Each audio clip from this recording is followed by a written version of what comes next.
좋은 가을날 과천연과 함께 오신 여러분 환영합니다. 우리 서로 환영하면서 박수 한번 할까요? 옆에 분들에게 환영합니다. 평화를 빕니다. 인사하겠습니다. 네. 제가 요즘 콜드브루 더치커피를 마십니다. 다른 것보다 카페인이 조금 덜 든다고 누가 얘기를 해서 커피를 좀 바꿨어요. 이 기구를 산 지가 얼마 안 되는데 국산 제품입니다. 영진이라는 데서 나온 건데 여기 소모품이 하나도 없고 제가 굉장히 만족하며 쓰고 있어요. 그 만든 회사에서는 위에 부분을 상볼, 가운데 부분을 중볼, 아래 부분을 하볼 이렇게 나눠서 얘기를 하더라고요. 중볼에 맑은 물을 담아놓고 상볼에다가 맑은 물을 담고 중볼에 곱게 간 커피를 넣으면 한 방울씩 한 방울씩 똑똑 떨어져서 하볼에 커피가 모아지는 그런 원리입니다. 이 콜드브루 커피의 매력은 시간에 있는 것 같아요. 이거 하나 다 내리는데 권장 시간이 12시간입니다. 12시간까지 내려본 적은 없는데 권장 시간은 12시간이에요. 이거를 내리면서 한 방울씩 똑똑 떨어지는 것을 보고 있으면 시계 초침이 생각이 나고 거기서부터 더 나가서 우리 인생이 그림으로 제 앞에 이렇게 그려지는 것 같아요. 한 방울 똑똑똑 떨어지는 상볼에서 하볼로 내려가는 이 한 프로세스가 하루일 수도 있고 1년일 수도 있고 아니면 우리 인생일 수도 있겠다는 생각을 합니다. 상볼에 들어있는 물은 무색무취입니다. 무색무취의 물이 한 방울씩 떨어져서 중볼에 있는 커피를 만나서 세상을 만나서 작용 반작용하면서 인생의 희로애락을 만들어내고 그 희로애락을 거친 물은 이제 향을 입어서 색을 입어서 하볼에 이렇게 모이게 됩니다. 제가 바라기는 우리 인생이 이렇게 희노애락 정말 애쓴 인생을 살고 그 시간을 다 보낸 다음에 이 시간이 이 커피처럼 만난 향을 입었으면 좋겠다 하는 마음입니다. 조금 여기 틀어놓고 올려놓을 거예요. 이따 다시 한번 어떤 향과 색을 입게 되는지 볼 것인데 오늘 저는 처음 하는 시도를 합니다. 설교를 약간 이게 조삼모사 같이 속이는 건데 같은 시간인데 넷으로 나눠서 해서 안 지겨운 듯이 그렇게 한번 해보려고 합니다. 이따 다시 뵙겠습니다.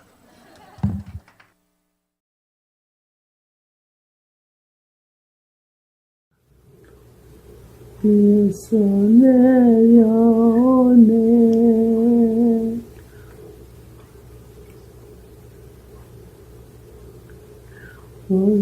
온도로 늘 덮으소서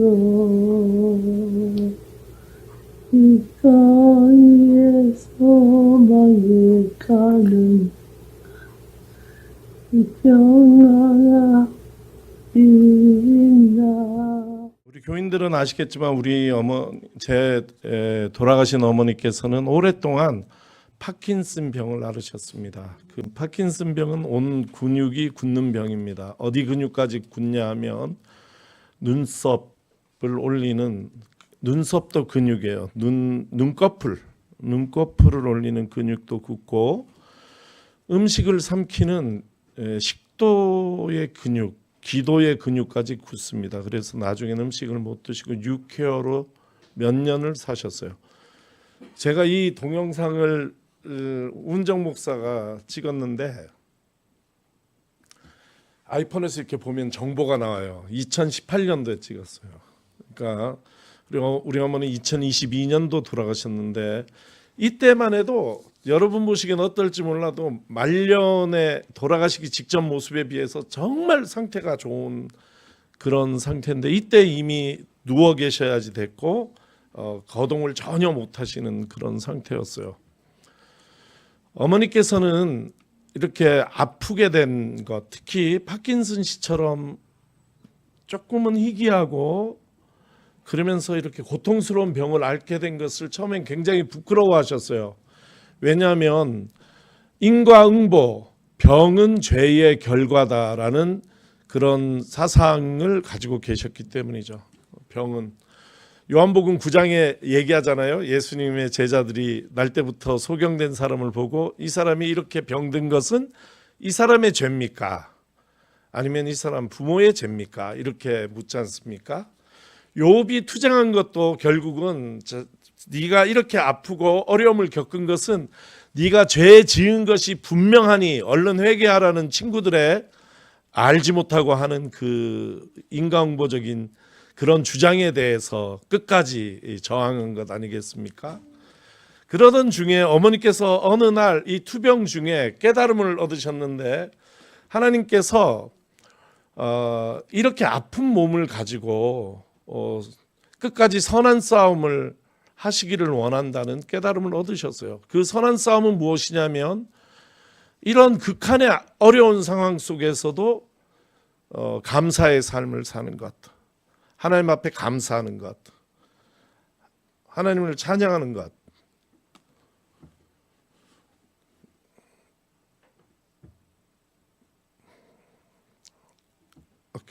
알아주는 사람 별로 없죠. 본 사람도 별로 없고. 그러나 2018년도에 이 동영상이 얼마나 귀한 그런 증거가 되는지 몰라요. 마지막까지 그 감사의 마음을 잃지 않기 위해서 열악한 환경 속에서도 애를 쓰시고 선한 싸움을 다 싸우셨다, 이렇게 얘기를 드릴 수 있어요. 우리가 세상을 살다 보니까 세상은 뭘 중시냐면 일과 성과, 성취 이런 것들을 중시합니다. 성취를 별로 못 이룬 사람들, 성과를 별로 이뤄내지 못한 사람들은 어떤 면에서는 좀 경멸당하기까지 합니다. 더구나 그런 눈으로 본다면 나이가 들어서는 별로 할 수 있는 게 없어요. 성취, 다시 성과, 성취할 수 있는 거 아무것도 없습니다.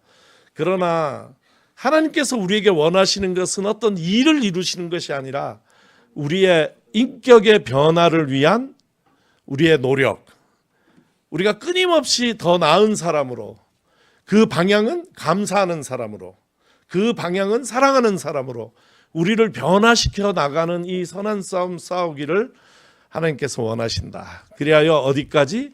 우리가 그리스도로 충만한 경지까지, 예수 닮은 경지까지 우리를 변화시켜 나가는 것을 하나님께서 우리 인생의 과제로 주셨다. 그래서 너무 일, 성취, 성과 중심으로 생각하지 마시고 우리의 사람됨을, 인격을 그리스도 예수를 향하여 조금씩 변화시켜 나가서 결국 제가 참 좋아하는 구절인데, 이런 하늘의 별과 같은 그런 사람들이 되기를 우리 하나님께서 원하신다 하는 것을 여러분 기억하시길 바랍니다.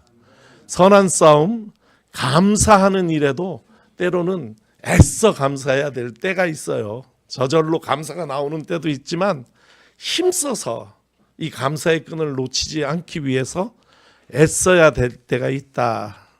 선한 싸움을 잘 이기시는 저와 여러분 되기를 바랍니다. 성경 오늘 본문 말씀을 같이 읽어주시면 감사하겠습니다. 나는 여러분이 그리스도 예수 안에서 받은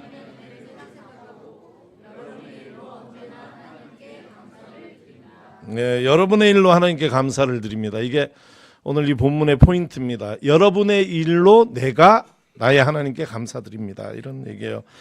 이 얘기는 놀랍게도 고린도전서에만 나오는 것이 아니라 바울이 쓴 편지의 앞부분 인사말에 거의 매번 나오는 표현입니다. 내가 감사하는 이유가 나에게 일어난 일에 있지 아니하고 당신에게 일어난 일, 내 이웃, 내 교우, 내 식구들에게 일어난 일 때문에 내가 하나님께 감사한다. 이런 표현이 있는데 그중에 많은 서신에 이 동일한 표현이 있는데 그중에 고린도전서를 고른 이유는 고린도전서를 읽다 보면 이 여러분이 어떤 사람인지 알게 되기 때문이에요. 4장에 가면 이런 얘기가 나옵니다.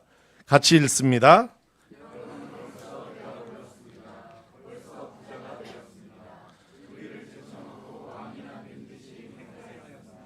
우리는 바로 이 시각까지도 줄이고 목마르고 우리는 이 세상의 쓰레기처럼 되고 이제까지 만물의 찌꺼기처럼 되었습니다. 예, 만물의 찌꺼기, 세상의 쓰레기처럼 되었다고 생각하는 바울 사도가 그의 세상의 왕처럼 된 것처럼 행동하는 고린도 교회의 형제 자매들에게 내가 여러분 때문에 이렇게 감사를 드립니다 하는 기도를 드렸기 때문에, 그러니까 다른 부분보다 고린도전서의 이 얘기가 저한테는 더 와닿았어요. 여기 하는 바울의 얘기 내가 끊어온 거예요. 뒤에 가면 더 막 서운하다 그렇게 얘기하고 하거든요. 참 어떤 면에서 어처구니 없는 사람들이 고린도 교회 교인들인데, 그럼에도 불구하고 바울 사도는 그들 때문에, 그들 안에서 그들로 인한 감사 찾기를 멈추지 아니하고 그들로 인한 감사를 하나님 앞에 드렸다 하는 것이 제 얘기입니다. 성경에 그 축복하는 마음을, 자신은 비록 힘든 처지에 놓여 있었지만 고린도 교인들을 향해서 축복하는 마음을 놓지 않았다 하는 것이에요.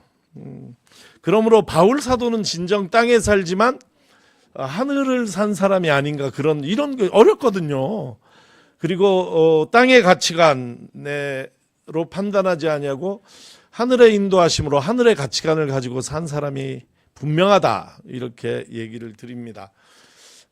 그게 아까 얘기했듯이 우리가 일과 성취와 성과 중심으로 생각을 하면 이 바울 사도가 이런 얘기를 할 수가 없어요. 왜냐하면 자기는 너무너무 낮은 자리에 있고 세상의 포지션으로 보자면은, 세상의 성과 이뤄낸 일로 보자면 바울 사도 같은 사람은 떠돌이에 불과한 것이잖아요. 그러나 고린도 교회의 중심 교인들은 정말 저택에 사는, 카사, 맨션, 빌라 이렇게 부를 수 있는 그런 저택에 사는 사람들이 라는 것이 고린도전서 11장 같은 데 보면 분명해지거든요. 훨씬 사회적 지지가 높고 많은 성취 성과를 이뤄낸 사람이에요. 그러나 바울 사도의 이 가치관은 그런 세상의 성과에 있는 것이 아니라 하나님이 원하시는 우리의 삶, 그것은 우리의 인격적인 변화, 사랑하는 사람으로 예수 그리스도를 닮아가는 거기에 있기 때문에 바울 사도가 세상의 눈으로 보면 낮은 위치에 있었지만 하늘의 가치관으로 보면 이 사람들을 위해서, 이 사람들에게 그 사람들로 인해서 감사를 할 수 있는 넉넉한 마음을 가지고 있었고, 그들을 위해서 복빌기 쉬지 않았다 하는 얘기입니다. 수련회 이야기를 안 할 수가 없어요. 우리 수련회 갔다 온 지 얼마 안 됐잖아요. 민도누 목사님을 강사로 모셨는데, 제가 부목사 때 고등부 회장이었던 민도누 목사가 그렇게 잘할 줄 몰랐어요. 우리는 이 수련회 기간 동안에 우리가 배운 것은 무엇입니까? 우리가 결단한 것은 무엇입니까? 수련회를 통해서 딱 하나지 않습니까? 우리가 배운 것은 다른 사람에게 아름다움을 찾는다. 다른 사람에 있는 아름다움이야말로 하나님의 선하심이 거기에 드러난 것이다. 우리의 신앙의 마음과 수직적인 신앙의 마음과 수평적인 사랑의 마음이 만나는 것이에요. 거기에서 다른 사람의 삶 안에서, 그의 인격 안에서 아름다움을 찾아낸다. 그리고 그 아름다움 때문에 내가 하나님께 감사드린다. 그러기를 우리가 약속한 것이거든요. 저는 평생 가지고 갈 만한 우리의 수행이자 훈련이다, 이렇게 생각합니다. 우리 안에서 감사할 제목들도 많이 있지만 거기에 더해서 우리에게 주신 이웃들, 형제 자매들, 그 안에서 숨어져 있는 아름다움을 찾고 그것 때문에 하나님께 감사할 때에, 거의 다 내려왔네요.